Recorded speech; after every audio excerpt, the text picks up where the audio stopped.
Now, Craig Fuller was watching today's press briefing. The former White House staffer joins me now from McLean, Virginia. So, Craig, we heard Sean Spicer say there's been, an abundance of reports recording this surveillance that occurred during the 2016 election, and that the House and Senate Intelligence Committees have the means and process and access to look at this. So, what do you make of that as an explanation today from the White House when there was the question that they were supposed to provide some sort of evidence today? Honestly, it seems every time this topic is touched by anybody in the White House, they simply dig themselves into a little deeper hole.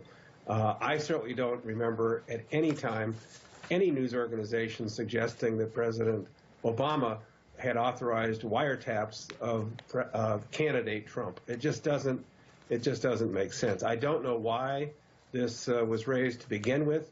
It seems to me at this point the officials in the White House have two choices.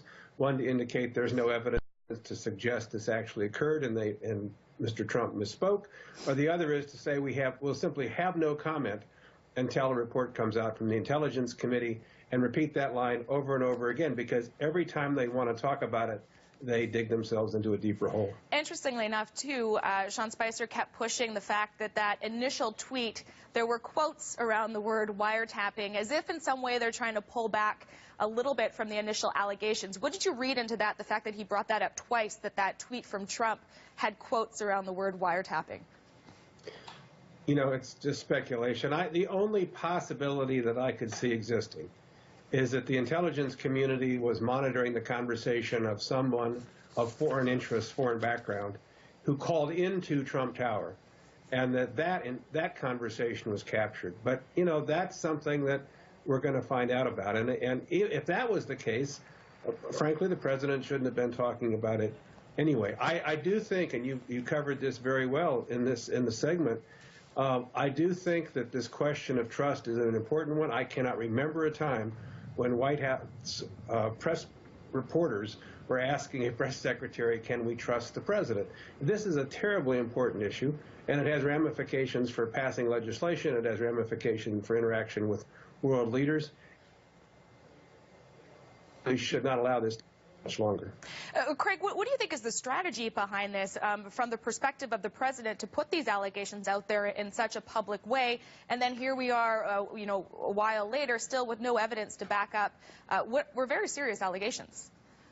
Initially it certainly seemed like it was a attempt to distract the media from other stories, that this was something tossed out in a tweet, and I suspect the hope was it would go away in a day or two. But as we've said, there really is no good alternative here. Either there was enough evidence to secure a wiretap of some kind, which suggests that there was reason to believe there was serious wrongdoing underway, or there was in fact no evidence to suggest a tap, and this was just made up, a fantasy of sorts that was uttered. And neither of those paths are very attractive. I think at this point, if it was up to me, my advice would be end it now, indicate that somebody misspoke. But if they're going to play it out, they need to just wait and see what the evidence actually suggests is the case, because this story will not go away. And every time they try to touch it, it only damages them further, in my view. And when we talk about damaging his presidency, his reputation, when you do look at that back and forth with the reporters in that press briefing, maybe we can go back to that quickly. The fact that they're asking, can we trust anything he says? How do you think that is translating out there to the American public when the media is constantly grilling Sean Spicer every time he's in front of there about whether or not what the president says is trustworthy? Well, the public, for the most part, doesn't watch these exchanges. But I'll tell you where it has an impact. Specifically last week, conservatives from the House of Representatives went to the White House, and I don't know what was said there. I wasn't in the room, but they came out of the room saying the president indicated a willingness to negotiate on the health care package.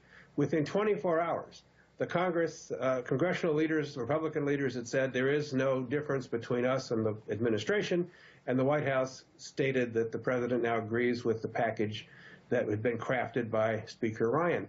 This is a very important thing, because if people go to the White House and meet with the president, they want to be able to rely on what he tells them. And he must choose his words more carefully and not leave people with the impression of one thing when in fact the reality is different. All right, thanks, Craig. Craig Fuller, just outside of Washington. He is a former White House staffer.